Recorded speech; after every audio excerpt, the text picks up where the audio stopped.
For 5 years, Baba Tunde was blind.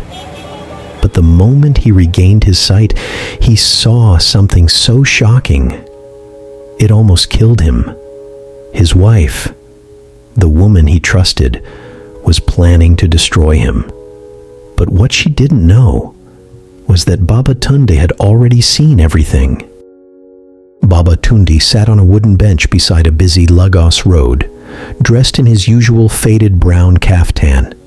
He had been blind for 5 years, ever since an illness stole his sight. Every day he sat there, listening to the world pass by. The shouting bus conductors, the market women bargaining, the honking cars.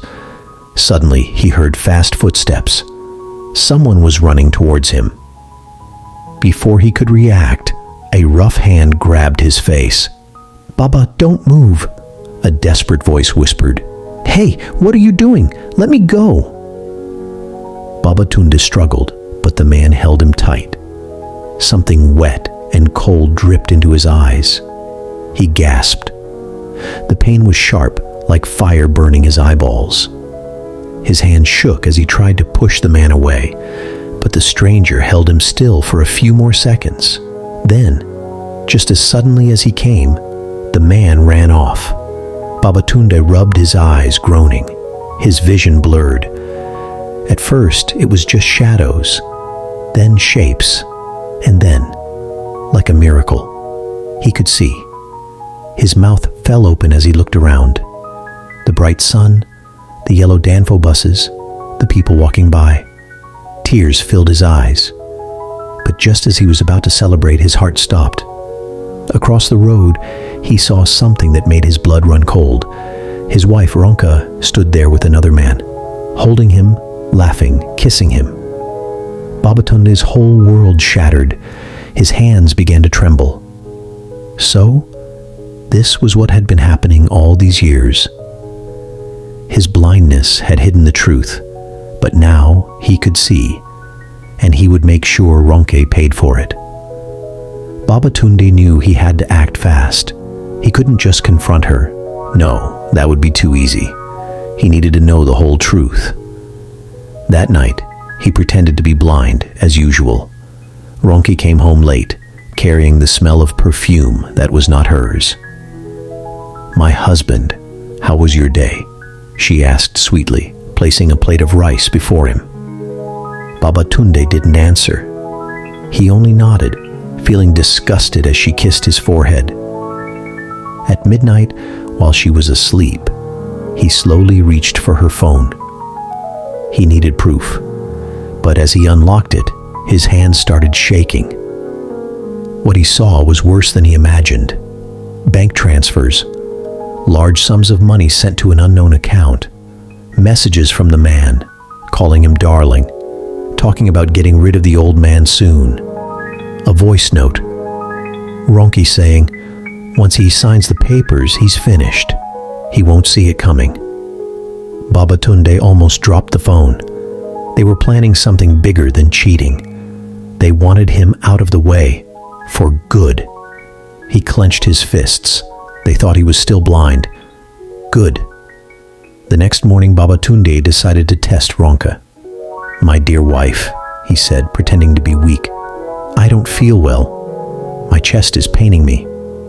Ronka's eyes lit up, not with worry, but with something else. Excitement. "Ah, don't worry, my husband. I will call the doctor." She was too eager. The doctor came, an old family friend named Dr. Emeka. Dr. Emeka said, checking Baba Tunde. "Your BP is high, but it's not too serious." Ronk's face fell. "No, doctor, check again. I think he's getting worse," she insisted. Dr. Emeka frowned. "Madam, I just checked him. He is fine." Baba Tunde smirked internally. So she wanted him to be sick. Interesting. That evening, Ronke left the house in a hurry. Baba Tunde, now more suspicious than ever, followed her. She met with a strange man at a bar. Baba Tunde watched them from a distance. The man was not the same lover she had been kissing on the road. This was someone new. someone dangerous. He moved closer and heard Ronki whisper, "I need something strong, something that will make it look like he died naturally." The man nodded. "No problem. Once he takes it, in 2 days, he will be gone." Baba Tunde felt his knees go weak. Ronke was trying to poison him. Baba Tunde knew he had to act fast. With that night, Ronke brought him a cup of tea. "My love, drink this. It will help you sleep well." Baba Tunde smiled and took the cup. Then he pretended to sip it, but secretly poured it into a nearby plant. Minutes later, the plant's leaves turned brown and dry. The poison was real. Ronki sat watching him with eager eyes, waiting for him to collapse. But Baba Tunde simply yawned and stretched. "Ah, my dear wife, thank you. I feel much better." Her smile disappeared. She knew something was wrong. The next day, Ronki brought some legal documents. "My husband, I need you to sign this. Just small papers to protect our home." Baba Tunde smiled. "Ah, my dear wife, I trust you." He took the pen and signed the papers. Ronki and her lover exchanged glances. They thought they had won, but Baba Tunde had a secret. The paper he signed was not the real document. He had already switched them. Instead of giving away his property, the real document made him the sole owner of everything, leaving Ronki with nothing. That night, he set up hidden cameras in the house.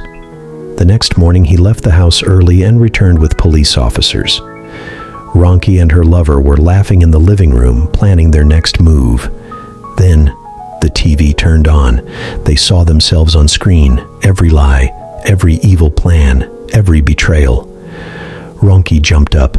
No, this is fake." Baba Tunde stepped forward and smiled. "No, my dear wife, I was blind, but now I see." The moment he finished speaking, the police stormed in.